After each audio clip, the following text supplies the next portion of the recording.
Now, I think one of the big tests here is whether or not Malcolm can actually, on behalf of the Scottish part of Reform UK, go to London and say, guys, you're going to have to change this because this doesn't work for me.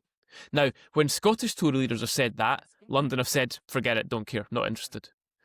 Will this be different in this party, I wonder? Because, Malcolm, you talk about the economy a lot, you talk about work a lot. You can't talk about these things without talking about the renewable energy industry in Scotland, because they go hand in hand. So, do you think that it will be different than it was in the Tory party? Can you go down to Farage and say, cut all that stuff out, that doesn't work for me up here, I've got to say something different? Good question.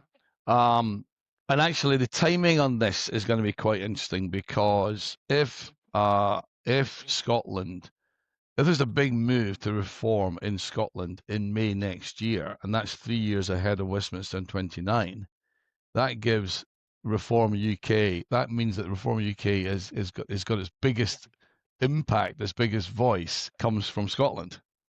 You know, who would have predicted that a year ago, right? And so that would give authority. That, to me, that would give authority. That gives authority to elected MSPs speaking on behalf of Reform in Scotland to London. But I would say that if we've got a voice and we've got a mandate, we've got a strong position here. Would you Yes. stand alongside John Swinney, sign a letter, a joint letter from him, and say, right, we're getting this wrong, Mr. Prime Minister. Whoever that Prime Minister, be it your colleague Nigel Farage or indeed Keir Starmer or anyone else, because what Andy's pointing out is the absolute failing point of the UK system.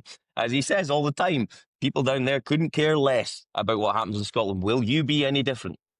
Right. So if my ambition is, and by leaving Westminster politics and going to Holyrood and making a big statement that that's where I want to be and make impact, what is the reason for that? Because I want to make Scotland the most prosperous part of the United Kingdom.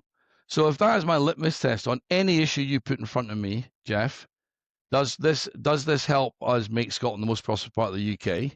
If I can tick that box, I've delivered what I said I've set out to do.